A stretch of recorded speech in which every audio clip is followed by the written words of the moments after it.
কিছু পরামর্শ চলে এলেন। এত সুন্দর একটা সানগ্লাস তো আমি একটু নিখুঁত মানে ভুল ধরলাম।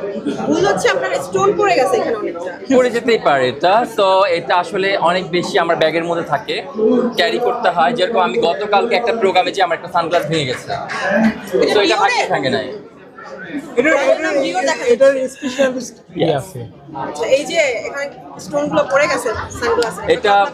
এটা আসলে আমার হয় কি যে আমার জিনিসপত্র যখন আমি ব্যাগ ক্যারি করি না যখন ব্যাগ ক্যারি করি, বিশেষ করে আমার সানগ্লাস ভেঙে যাবে বা ওইখানে কোনো ধরনের কিছু থাকলে ওটা বা কোনো একটা ফ্র্যাকচার হবে গ্লাস, এটা আমার অহরহ হয়। গতকালকেও আমার একটা সানগ্লাস একদম ভেঙে গেছে, খুব দামি একটা সানগ্লাস ছিল আমার। ধরেন আপনি রাস্তাতে হাঁটতেছেন, কোন চোর এসে আপনার গলার এটা টাইট করে ধরলো আর আপনি মারা গেলেন, ব্যাপারটা কেমন? আসলে চোররা আমার মনে হয় না যে এটা দেখলে টাইট করে ধরবে, এটা দেখলে বরং চোররা ভয় দৌড় মারবে। আচ্ছা, এটা তো নিশ্চয়ই করলেন। Of course not, just fashion. এটা ইম্পোর্ট, কোন দেশ থেকে? বলা যাবে না, সেটা সন্দেশ থেকে। কোন দেশ থেকে কেন বলা যাবে না? বাংলাদেশে এগুলো কখনো পাওয়া যায়? বাংলাদেশেও তো খুঁজলে পাওয়া যাবে। এখন তো বাংলাদেশে আমাদের অনেক কিছুই পাওয়া যায়।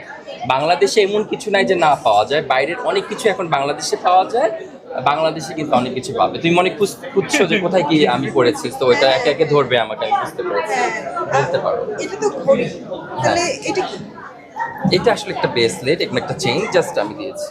আর এটা? যেহেতু আমি এটা ঘড়ি, যেহেতু আমি আজকে হোয়াইট পরেছি, আজকে আমার থিমটা ছিল হোয়াইটের সাথে গোল্ডেন একটা থিম, মানে থিমটা ছিল এটা, তোমরা বুঝতে পেরেছো। তো এবং ওয়েস্টার্ন একটা থিম ছিল, তো ওইটার সাথে জাস্ট আমি জিনিসটা কম। আচ্ছা, রুমিকা আন্টি কখনো বুড়ো হবে না, সবসময় ইয়াং থাকবে? হ্যাঁ, সবসময় এভারগ্রিন থাকবে রুমিকা, আমি ইনশাল্লাহ এবং থাকতে চাই। তখন ওইটা আরেকটা সৌন্দর্য, তখন ওইটা নিয়ে আরেকটা ফ্যাশন করে আছে।